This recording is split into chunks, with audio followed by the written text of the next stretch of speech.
자, 우리가 지금 2장 보고 있죠. 2장 보고 있고 2.1절 지나서 2.2절 Compliance Laws and Regulation에 대해서 좀 살펴보겠습니다. 자, 우리말로는 이제 법규와 규정이라고 이렇게 볼 수가 있는데요.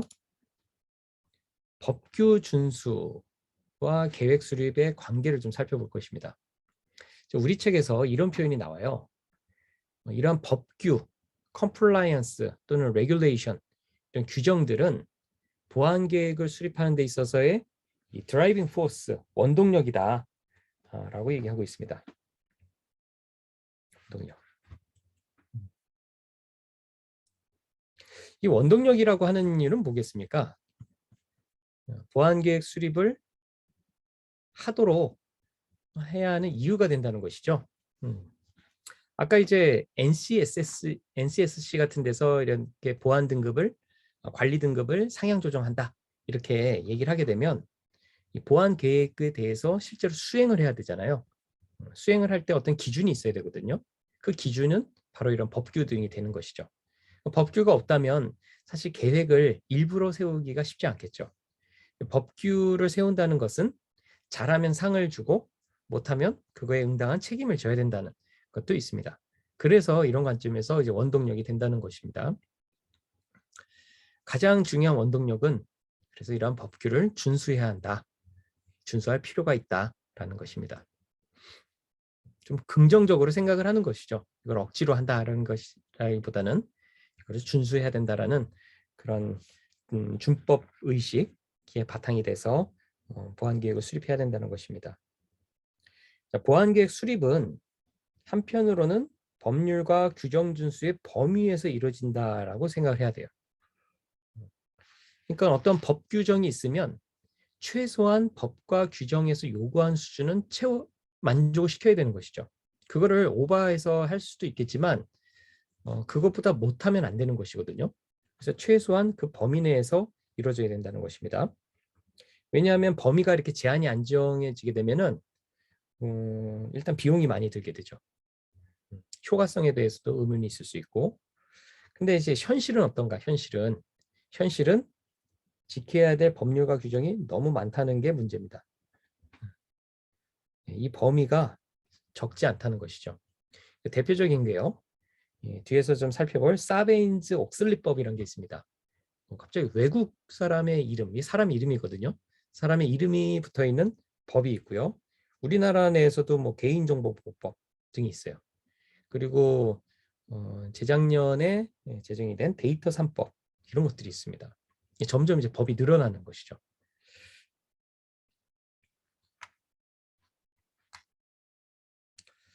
자, 글로벌 보안 표준도 있습니다. 글로벌 보안 표준. 우리나라에 있다고 해서 우리나라만 할 수는 없고요. 이 사이버 공간의 특징이 어떤 글로벌하게 그 범위가 넓기 때문에 글로벌 보안 표준도 좀 살펴볼 필요가 있어요. 그래서 이 슬라이드에 지금 4가지가 보여주고 있는데 이건 이제 대표적인 것들이거든요. 첫 번째는 힙합법이라는 것이 있습니다. 힙합법은 Health Insurance Portability and Accountability Act예요. 법이라는 얘기거든요.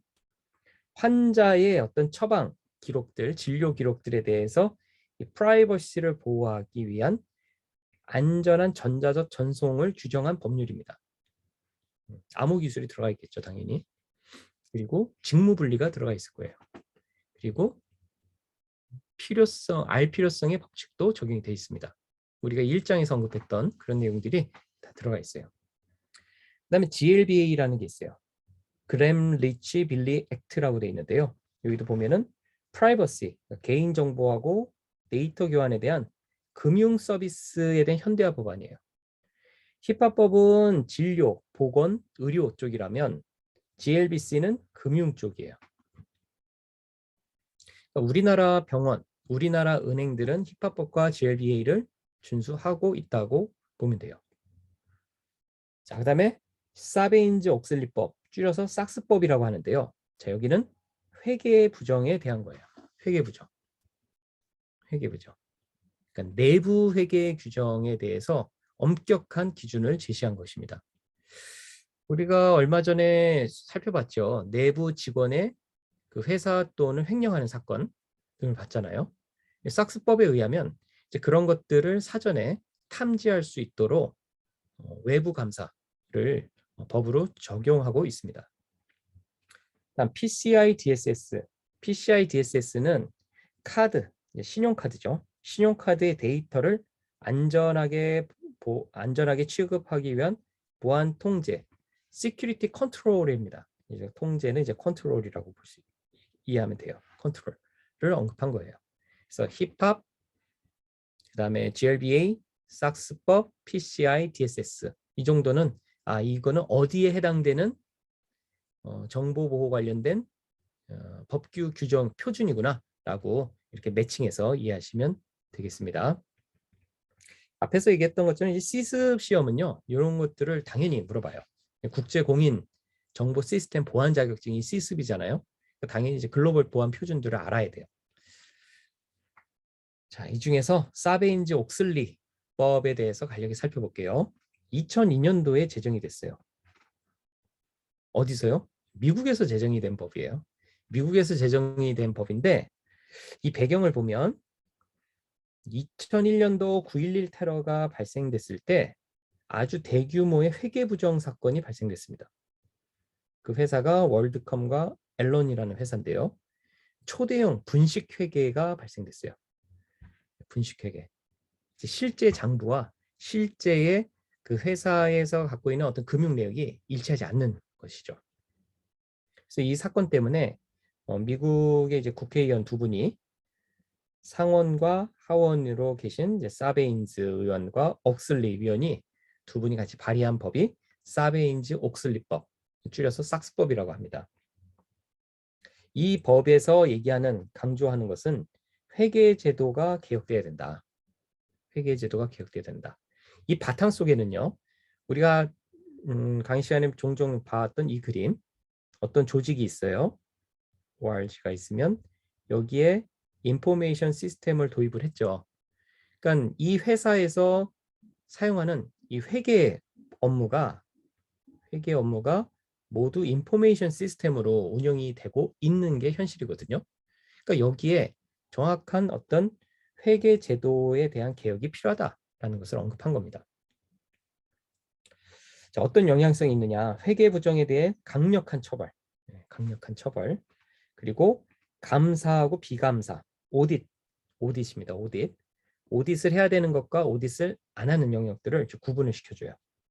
그리고 감리기관을 설립하는 것을 지정을 하고요. 회계법인의 독립성을 강화하는 부분이 좀 중요해요. 자, 어떤 회사가 있는데 여기에 회계 부정이 있는지 감사 또는 감리를 회계법인들이 하거든요. 근데 이 회계법인이 독립성이 보장이 안 돼요. 그러니까 이 회사의 오너가 아주 강력한 영향을 미치는 회사의 의존적인 회계법인이다. 그러면은 이러한 감리나 감사가 제대로 되기가 어렵겠죠. 그렇죠. 그래서 독립성을 강화시킨다는 겁니다. 독립성을.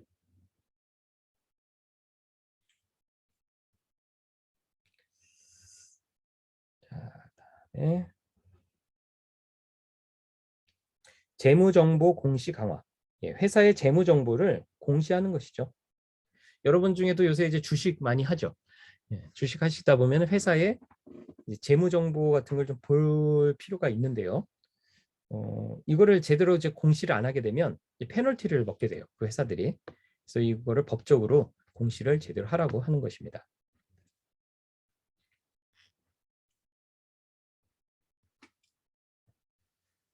자, 주요 내용들을 좀 있는데 이거는 한번 읽어 보세요. 잠깐 용어만 좀 살펴볼게요. 여기 보면 이제 내부 통제라는 게 있어요. 내부 통제는 그 회사 내부에서 하는 통제들이에요. 이런 사건들이 발생하지 않도록 어떤 내부 통제가 있어야 된다는 것이죠. 그 모 회사에서 내부 직원이 회사의 돈을 횡령했잖아요. 그 내부 통제가 제대로 안 됐다는 것이죠. 외부 감사. 외부 감사는 제3자가 그 회사와 어떤 독립성을 갖고 있는 그런 회계법인 같은 데서 하는 것을 얘기하는 겁니다. 그다음에 이사는 사회이사, 그 회사하고 독립성이 있어야 된다는 겁니다.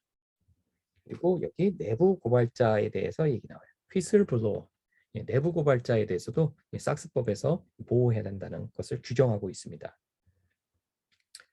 자, 근데 이 법은요, 여기서 좀 철학을 좀 알 필요가 있는데, 이 철학이 뭐냐면은 중대한 오류가 실제로 발생했는지를 어떤 탐지하는 것보다는요, 탐지보다는 이 발생 가능성을 억제시키는 거에 초점을 갖고 있는 것이 기본 철학이에요. 그래서 우리 회사는 이런 일 없습니다라고 하는 것이 아니라 인간의 본성상 그런 일이 있을 수 있어라는 것을 전제로 해서 이렇게 법 규정을 만든 것이죠. 그래서 가능성을 억제한다는 것이죠. 예를 들면 우리 상권 분립도 사실 그런 거거든요. 어떤 가능성을 낮추기 위해서 권력을 분산시키는 것이죠. 그런 철학을 좀 내포하고 있다라고 생각하면 좀 더 이해하는 데 도움이 되실 거예요.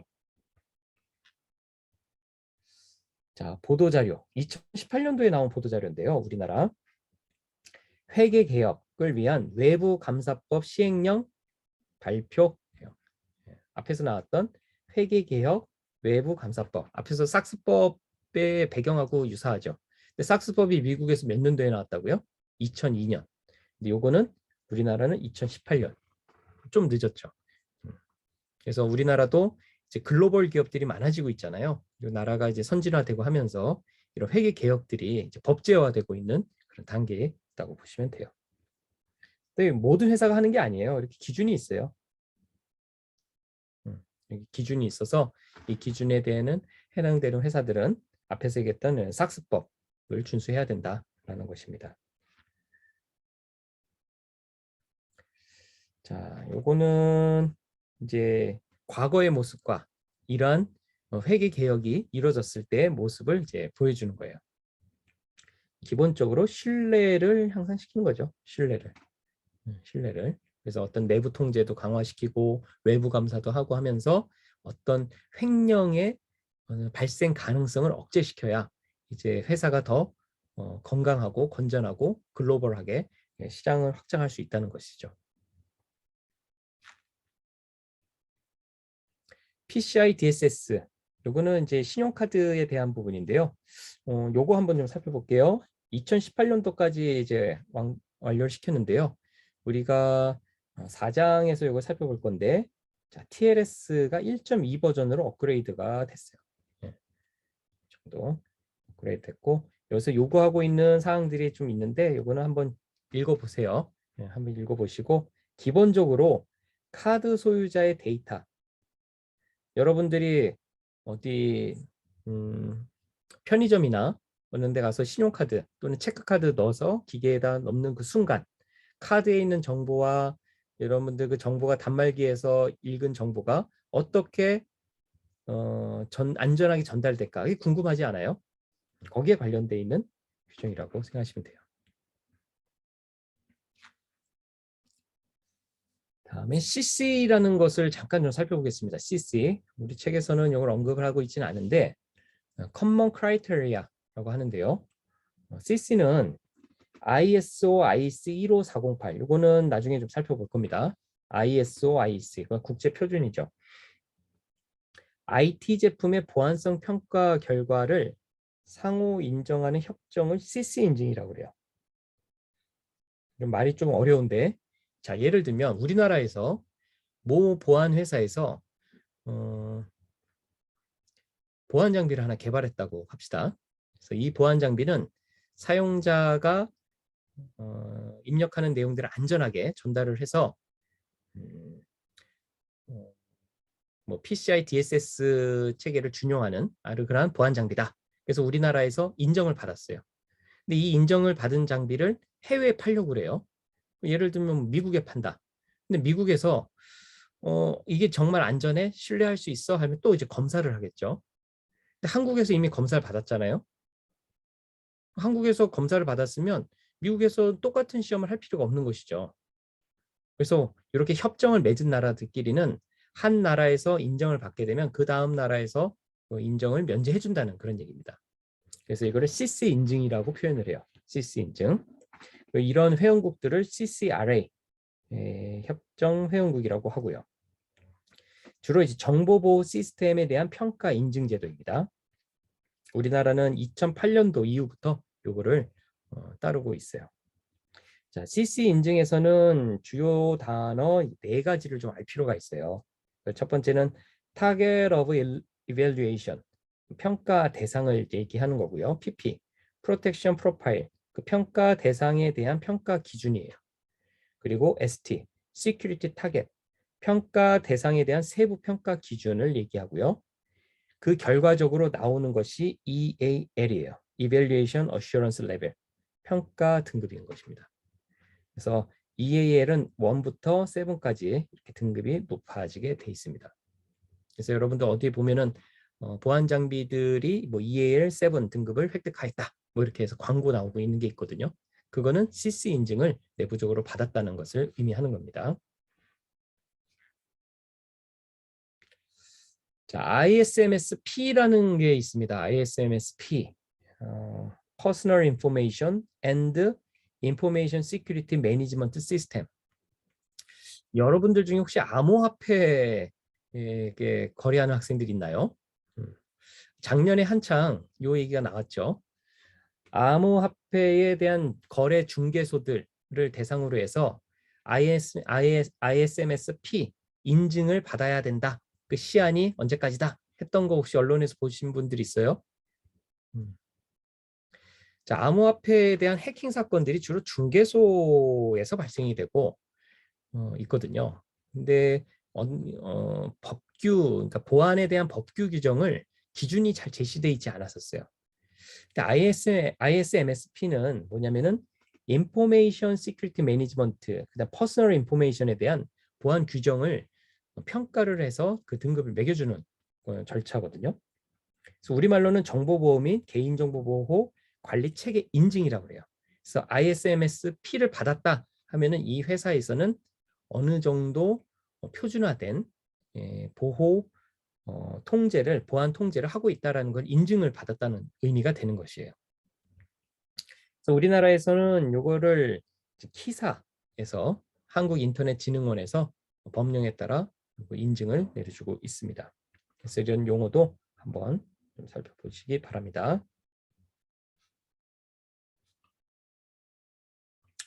자, 이번 장에서는 좀 법에 대한 얘기들이 좀 나와요. 법에 대한 얘기들이 좀 나오는데 여기 보면은 헌법이나 법률이나 시행령, 시행규칙, 기준, 지침, 고시 이런 용어들이 계속 나옵니다. 용어들이 좀 나오는데 요거에 대한 어떤 상하 관계를 좀 이해를 좀 하시면 용어들을 좀 보는데 좀 도움이 될 거예요. 자, 헌법은 우리나라의 최상위법이죠. 헌법은. 그 다음에 법률, 그리고 시행령, 시행규칙, 기준, 지침, 고시 등이 있어요. 그래서 헌법은 대한민국 최상위법이고 헌법을 바탕으로 해서 국회에서 법률을 만들죠. 그 예가 이제 개인정보보호법이라는 법률이 만들어져요. 자, 여기까지는 입법부가 하는 일이죠.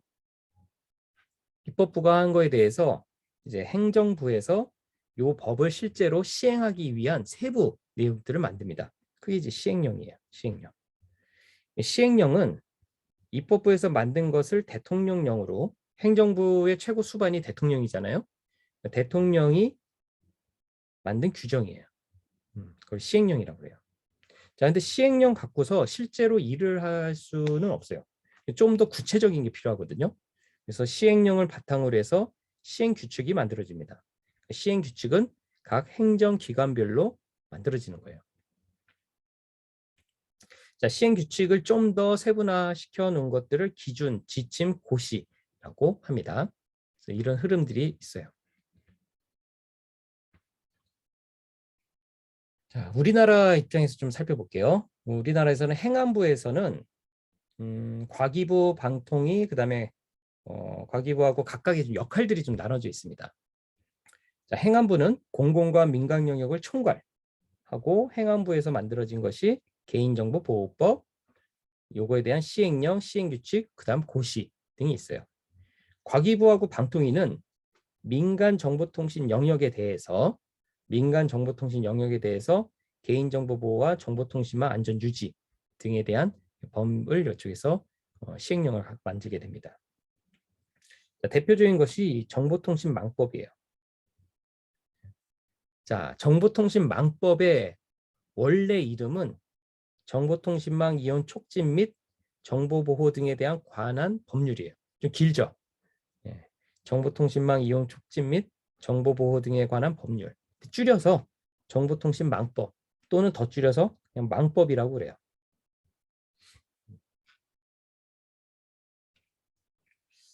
그다음에 과기부에서 하는 것도 있는데요. 과기부에서 하는 것은 전자서명법, 그리고 정보통신기반보호법, 정보통신산업진흥법 등이 있습니다. 그래서 역할과 좀 중점적으로 관리하는 영역이 좀 나눠져 있음에 좀 눈여겨보기 바랍니다.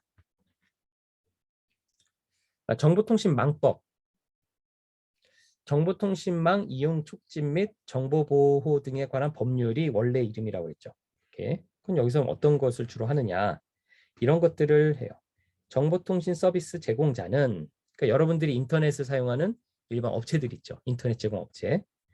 정보보호를 위해서 개인정보보호 책임자, 정보통신망의 안전을 위한 정보보호 최고 책임자를 지정하라라는 것이 명시되어 있고, 이 법에서 또 얘기하는 것이 한국인터넷진흥원 키사는 개인정보 보호와 정보통신망의 안전을 위해서 서트, 정보보호 및 앞에서 봤던 ISMSP 관련 업무를 수행하라라고 법에 명시가 돼 있어요. 그래서 우리나라에서 이 ISMSP가 갖는 위상을 좀 알 수 있겠죠. 자, 그리고 이 정보보호 책임자, 요거는 뒤에서 잠깐 또 살펴볼 건데요. 잠깐 요거 기억을 좀 해두세요. 자, 정보통신망법에서 또 이런 사항들이 있어요. 여러분들 개인정보를 뭐 휴대폰을 구매를 한다든가, 요새 어디 회원가입을 할 때 보면 여러 가지 개인정보 동의 여부를 선택하는 게 있는데, 이 내용들은 좀 꼭 기억을 좀 하면 좋겠어요. 요 법에 의하면 개인정보를 수집을 하거나 변경을 할 때는 반드시 고지 또는 동의를 받으라고 명시하고 있습니다. 어떤 내용들이 있어야 되냐면 개인정보를 왜 수집하고 어디에다 쓸 것인지를 알려줘야 돼요. 이걸 고지해야 돼요. 그리고 어떤 개인정보 항목을 갖고 가는지 이것도 알려줘야 돼요. 그리고 그거에 대한 보유 이용 기간이 명시되어 있어야 됩니다. 여러분들 앞으로 어디 가서 동의 여부 한번 할 때 이러한 내용들, 이러한 내용들이 있는지 눈여겨보세요. 그 다음에 동의 없이 수집해서 이용할 수 있는가? 어떤 계약을 이행하기 위해서 필요한 개인정보나 요금정산 등은 다른 법률에 추가적으로 규정한다라고 되어 있습니다. 사실 기본적으로 개인정보는 동의 없이 쓰면 안 돼요. 개인정보 수집 금지, 사상, 신념 이런 것도 개인정보가 됩니다.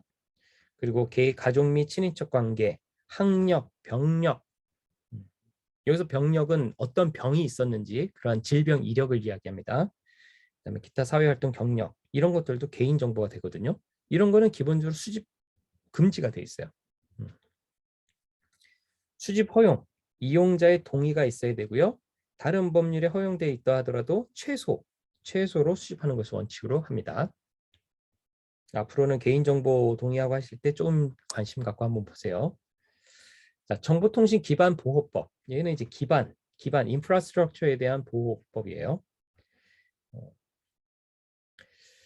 자, 과기부에서는 정보통신 기반 시설 보호를 위해서 이런 보호 대상들을 지정합니다. 그리고 보호 대책의 이행 여부를 확인하는데 이때 국정원에서 각각의 기관에 대한 이런 확인 활동을 지원해주고 있어요. 그리고 정보통신기반보호위원회라는 것이 총리 소속으로 되어 있습니다. 그다음에 행정기관들에 대해서 시설을 지정을 하고 보호계획을 수립을 하고 관리기관에 보호조치를 명령하는 등이 이제 근거가 되고요. 관리기관은 보호대책을 수립해야 되고 기술 지원을 요청하고 취약점 분석 평가 등을 해야 돼요. 이것도 나중에 한번 뒤에서 살펴볼 겁니다. 네, 정보 분석 공유 센터가 있습니다. 정보 분석 공유 센터. 정보 분석 공유 센터에서는 취약점, 치매 사고 등에 대한 정보를 제공하고 사고를 분석해야 되는 그런 임무가 부여되어 있어요. 어디서 한다고요? 정보 분석 공유 센터. 네. 취약점. 예를 들면은 우리가 많이 사용하고 있는 어떤 윈도우즈에 아주 치명적인 취약점이 발생됐다. 그러면 이곳에서 이런 것들을 정보를 공개를 해줘야 돼요. 자, 데이터 3법도 좀 간단히 좀 살펴볼게요. 데이터 3법. 2020년도. 2020년도 코로나 터지 그 시점에 한참 우리나라 국회에서 이게 통과됐던 시기가 있었는데요. 데이터 3법이라고 하면 세 가지입니다. 개인정보보호법, 그리고 정보통신망 이용 촉진 및 정보보호 등에 관한 법률, 줄여서 정보통신망법. 앞에서 살펴봤죠. 자, 그리고 신용정보 이용 및 보호에 관한 법률, 얘는 줄여서 신용정보보호법. 이 세 가지를 통틀어서 데이터 3법이라고 그래요. 어떤 내용들이 개정이 됐느냐? 자, 여기 가명정보라는 개념이 들어옵니다. 가명정보. 가명정보. 가명정보가 뭘까? 네. 뒤에서 살펴볼 거예요. 그리고 관련 법률의 유사중복 규정들을 좀 정비하고 일원화시켰어요. 개인정보 보호 협치. 이 거버넌스를 협치라고 번역을 했는데요. 잘 와닿지 않죠. 협치가. 거버넌스. 거버넌스는 좀 정말 설명하기가 조금 그런데요. 여튼간에 지역에서는 협치라고 이제 번역을 좀 해놨어요. 효율성을 좀 높이고 데이터 활용에 따른 개인정보 처리자의 책임을 강화시키는 것입니다. 그다음에 개인정보에 대한 좀 모호함이 있었는데 이에 대한 기준을 좀 명확화시키는 것에 큰 의의가 있어요. 자, 개인정보보호법 개정안에 대한 내용들이에요. 자, 앞에서 가명정보라고 그랬죠. 가명정보. 가명정보가 무엇이냐? 개인을 알아볼 수 없도록 안전하게 처리된 데이터, 개인정보를 가명정보라고 합니다. 가명정보. 개인을 알아볼 수 없는 것이에요. 개인을 알아볼 수 없는. 그리고 동의 없이 처리할 수 있는 조건을 만들었어요. 통계 작성, 과학적 연구, 공익적인 목적일 때는 동의가 없어도 가명 정보는 쓸 수 있는 거예요. 가명 정보는. 그리고 가명 정보를 어떤 보안 시설을 갖춘 전문 기관에서는 결합을 시킬 수도 있어요. 이 얘기는 뭐예요? 가명 정보를 실명 정보로 바꿀 수 있다는 얘기입니다. 아무나 할 수는 없는 것이죠. 아무나 할 수는 없는 거예요. 다음, 동의 없이 처리할 수 있는 개인정보의 합리화. 수집 목적과 합리적 범위 내에서 대통령령에 따라 개인정보의 추가적인 이용 제공 허용을 한다. 자, 여러분들 이게 언제 나왔다고요? 2020년 1월 9일. 예. 바로 한 달 전에 코로나, 코비드19가 팬데믹이라고 좀 발생이 됐죠. 우리나라가 아마 2020년도에 이게 이렇게 통과가 잘 안 됐으면요. 초기에 코로나 대응을 위해서 여러 가지 이제 우리가 개인 정보들을 많이 수집을 했게 되는데 그 법적 근거가 없었을 거예요. 없었을 거예요. 개인정보 범위의 명확화. 자, 명확화. 이 부분 좀 보세요. 자, 이게 가명 정보와 익명 정보가 있어요. 헷갈리는데요. 가명 정보는 다른 정보와 쉽게 결합해서 특정 개인을 알 수 있어요. 결합하면은 특정 개인을 알 수 있어요. 결합을 안 하면 몰라요. 익명 정보는 합리적 수단을 사용을 해도 개인을 알아볼 수 없어요. 가명 정보와 익명 정보 차이를 알겠습니까? 개인정보 보호 체계 일원화. 이거는 행정적인 부분인데요. 개인정보보호위원회를 국무총리 소속의 합의체 중앙행정기관으로 격상을 시켰어요. 총리실 이하예요. 총리예요. 매우 중요하다는 것이죠. 그리고 개인정보보호법과 정보통신망법 앞에서 봤던 내용들을 개인정보보호법으로 일원화시켰어요. 내용이 좀 중복되는 게 있었거든요. 이거를 이쪽으로 일원화시켰어요.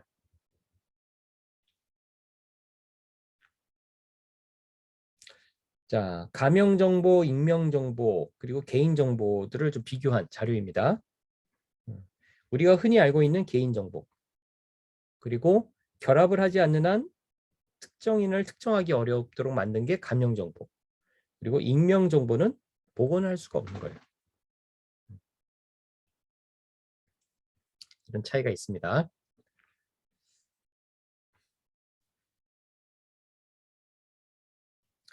자, 앞에서 얘기했던 내용들 다시 한번 좀 내용 거고, 신용정보법 이거 한번 좀 볼게요. 신용정보보호법에서 눈에 팍 띄는 거 있나요, 여러분들?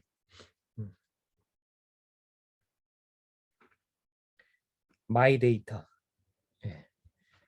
연초에 많이 이제 매스컴 그리고 여러분들 거래하는 뭐 주식 거래 앱이라든가 아니면은 인터넷 뱅킹에서 많이 떴죠. 마이데이터. 그렇죠? 2020년도 1월 달에 데이터 3법에 의해서 이렇게 결국 최근까지 마이데이터 산업이 이제 활성화가 되고 있는 것입니다. 여기서 중요한 단어는요. 마이데이터의 중요한 단어는 정보 주체입니다. 내 데이터의 주인은 나다라는 거예요. 여러분들이 전화를 걸면서 생긴 그 정보들, 그리고 휴대폰을 갖고 다니면서 생기는 여러 가지 개인 정보들, 은행 거래를 하면서 생기는 거래 정보들, 쇼핑을 하면서 생기는 그런 정보들, 다 여러분들이 그 데이터의 주인인 것이죠. 그게 마이 데이터거든요. 그 데이터에 대해서 그 주체성을 인정을 하고 그것을 이용을 해서 부가적인 서비스를 더 받을 수 있도록 그 데이터에 대한 사용을 좀 합법화시킨 거예요. 그러려면 앞에서 얘기한 것처럼 개인정보나 가명정보나 익명정보 처리가 적절하게 잘 이루어져야 되는 것입니다.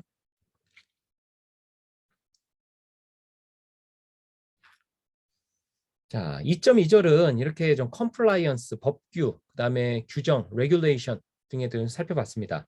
여러분들 여기서 나온 용어들은요. 정말 생소하겠지만 실무에서 만약 이런 일을 한다고 하면은 반드시 알아야 될 최소한의 용어들이거든요. 그리고 뭐 시습을 준비하다든가 정보 보호한 기사를 준비한다든가 하게 되면 반드시 나오는 그런 법령 등에 대한 중요 내용들이에요. 그래서 좀 어색했겠지만 좀 익숙하도록 또 관심이 있다면 추가로 인터넷도 한번 검색해 보면서 내용들을 좀 더 살펴보시기 바랍니다.